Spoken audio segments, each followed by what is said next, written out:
Hi friends, പുതിയൊരു വീഡിയോയിലേക്ക് സ്വാഗതം. ഇന്നത്തെ വീഡിയോ മഹാത്മാഗാന്ധിയുടെ ഏതാനും ചില പോയിന്റുകൾ, എക്സാം ഓറിയൻറ്റഡ് ആയുള്ള പോയിന്റുകളെ ഉൾക്കൊള്ളിച്ചുകൊണ്ടാണ്. അപ്പോൾ വീഡിയോയിലേക്ക് എല്ലാവർക്കും സ്വാഗതം. മഹാത്മാഗാന്ധി ജനിച്ചത് 1869 ഒക്ടോബർ 2-നാണ്. ഈ ദിവസം തന്നെയാണ് അന്തർദേശീയ അഹിംസാ ദിനമായി ആചരിക്കുന്നത്. മഹാത്മാഗാന്ധിയുടെ ജന്മസ്ഥലം ഗുജറാത്തിലെ പോർബന്തറിലാണ്. ഗാന്ധിജി ജനിച്ച വീട് അറിയപ്പെടുന്ന പേരെന്താണ്? കീർത്തി മന്ദിർ എന്നാണ് ഗാന്ധിജി ജനിച്ച വീട് അറിയപ്പെടുന്നത്.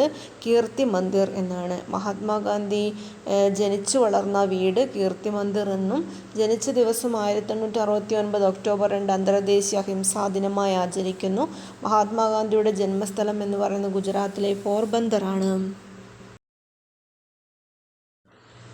ഗാന്ധിജിയുടെ പിതാവിൻ്റെ പേര് കരംചന്ദ് ഗാന്ധി എന്നാണ്. കരംചന്ദ് ഗാന്ധി.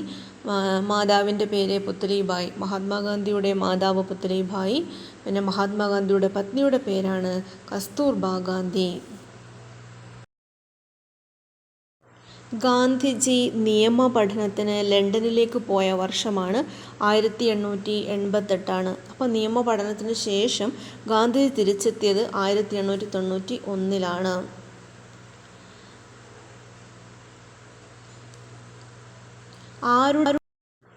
ആരുടെ കേസ് വാദിക്കുന്നതിന് വേണ്ടിയിട്ടാണ് ഗാന്ധിജി ദക്ഷിണാഫ്രിക്കയിലേക്ക് പോയത്? ദാദാ അബ്ദുള്ള എന്ന ഗുജറാത്തി വ്യാപാരിയുടെയാണ്. നേറ്റാൾ ഇന്ത്യൻ കോൺഗ്രസിൻ്റെ ആദ്യത്തെ പ്രസിഡൻ്റാണ് ഈ ദാദാ അബ്ദുള്ള എന്ന് പറയുന്ന വ്യക്തി. നേറ്റാൾ ഇന്ത്യൻ കോൺഗ്രസിൻ്റെ ആദ്യ പ്രസിഡൻ്റാണ്. ഇനി ഗാന്ധിജി ദക്ഷിണാഫ്രിക്കയിൽ ആരംഭിച്ച പത്രത്തിൻ്റെ പേരാണ് ഇന്ത്യൻ ഒപ്പീനിയൻ. അപ്പോൾ ഗാന്ധിജിയുടെ ആദ്യത്തെ സത്യാഗ്രഹം എന്ന് പറയുന്നത് 1906-ലാണ്. ഗാന്ധിജിയുടെ ജയിൽവാസം, ആദ്യത്തെ ജയിൽവാസം 1908-ലാണ്. പിന്നെ ഇംഗ്ലണ്ടിൽ ഇന്ത്യൻ ആംബുലൻസ് സംഘം രൂപവൽക്കരിച്ച വർഷം 1914-ലാണ്.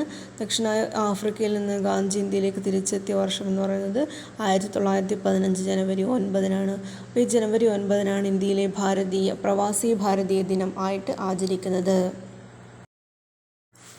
ഗാന്ധിജി ജോഹന്നാസ്ബർഗിൽ സ്ഥാപിച്ച ആശ്രമം ടോൾസ്റ്റോയ് ഫാം. ഗാന്ധിജി ഡർബനിൽ സ്ഥാപിച്ച ആശ്രമമാണ് ഫിനിക്സ് സെറ്റിൽമെൻറ്റ്. അപ്പോൾ ഗാന്ധിജി ജോഹന്നാസ്ബർഗിൽ സ്ഥാപിച്ച ആശ്രമമാണ് ടോൾസ്റ്റോയ് ഫാം. ഗാന്ധിജി ഡർബനിൽ സ്ഥാപിച്ചാണ് ഫിനിക്സ് സെറ്റിൽമെൻറ്റ്. ഗാന്ധിജി ഇന്ത്യയിൽ വെച്ച് ആരംഭിച്ച പ്രമുഖ പത്രങ്ങളാണ് നവജീവനും യങ് ഇന്ത്യയുമാണ്. അപ്പോൾ നവജീവൻ എന്നത് ഗുജറാത്തി ഭാഷയിലും യങ് ഇന്ത്യ എന്നുള്ളത് ഇംഗ്ലീഷ് ഭാഷയിലും ആണ്. പിന്നെ ഓൾ ഇന്ത്യൻ ഹോം റൂൾ ലീഗിൻ്റെ അധ്യക്ഷനായി ഗാന്ധി തിരഞ്ഞെടുക്കുന്നത് 1920-കളിലാണ്. അപ്പോൾ ഗാന്ധിജി ഹരിജൻ എന്ന പ്രസിദ്ധീകരണം ആരംഭിക്കുന്നത് എപ്പോഴാണ്? 1933-ലാണ്. ഹരിജൻ പത്രം പ്രസിദ്ധീകരിച്ച ഭാഷ ഇംഗ്ലീഷിലാണ്. ഗാന്ധിജി കോൺഗ്രസിൽ നിന്ന് രാജിവെച്ച വർഷമാണ് 1934.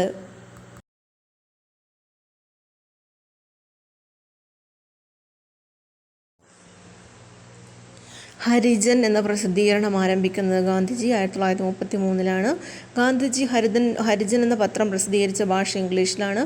ഗാന്ധിജി കോൺഗ്രസിൽ നിന്ന് രാജിവെച്ച വർഷം എന്ന് പറയുന്നത് 1934-ലുമാണ്. അടുത്തത്, ഇത് എൻ്റെ അമ്മയാണെന്ന് ഗാന്ധിജി വിശേഷിപ്പിച്ചത് ഭഗവത്ഗീതയാണ്. അതുപോലെ ജനങ്ങളുടെ ആധ്യാത്മിക വിമോചനത്തിൻ്റെ അധികാരരേഖ എന്ന് പറയുന്നത് ക്ഷേത്രപ്രവേശന വിളംബരത്തെയാണ്. ആധുനിക കാലത്തെ മഹാത്ഭുതം എന്ന് ഗാന്ധിജി വിശേഷിപ്പിച്ചത് എന്താണ്? ക്ഷേത്രപ്രവേശന വിളംബരം ആണ്. ഗാന്ധിജി തൻ്റെ സാമ്പത്തിക ശാസ്ത്രാശയങ്ങൾ വിശദീകരിച്ചൊരു പുസ്തകം എന്ന് പറയുന്നതാണ് ഹിന്ദ് സ്വരാജ് ആണ്. ഇനി ക്വിറ്റ് ഇന്ത്യ സമരത്തിൻ്റെ ഭാഗമായി ഗാന്ധി മുന്നോട്ട് വെച്ച നിർദ്ദേശം, നാട്ടുരാജാക്കന്മാർ സ്വന്തം ജനങ്ങളുടെ പരമാധികാരം അംഗീകരിക്കണം, കർഷകർ ഭൂനികുതി കൊടുക്കാൻ കൂട്ടാക്കരുത്, സർക്കാർ ജീവനക്കാർക്ക് ദേശീയ പ്രസ്ഥാനത്തോട് കൂറ് പരസ്യമാക്കണം, പട്ടാളക്കാർ സ്ഥാനങ്ങൾ വെടിയാതെ സ്വന്തം ആൾക്കാർക്ക് നേരെ വെടിവെക്കാൻ വിസമ്മതിക്കണം, സ്വാതന്ത്ര്യപ്രാപ്തി വരെ പിടിച്ചു നിൽക്കാൻ കഴിയുമെങ്കിൽ വിദ്യാർത്ഥികൾ പഠനം ഉപേക്ഷിക്കണം. ഇതൊക്കെയാണ് ഗാന്ധി മുന്നോട്ട് വച്ചിരിക്കുന്നത്. ഒരു തീർത്ഥാടനമെന്ന് ഗാന്ധി വിശേഷിപ്പിച്ചത് 5ാം കേരള സന്ദർശനമാണ്. ഗാന്ധിജി അവസാനം ഉച്ചരിച്ച വാക്കാണ് ഹേ റാം. ഗാന്ധിജിയുടെ സമാധി സ്ഥലമാണ് രാജ്ഘട്ട്.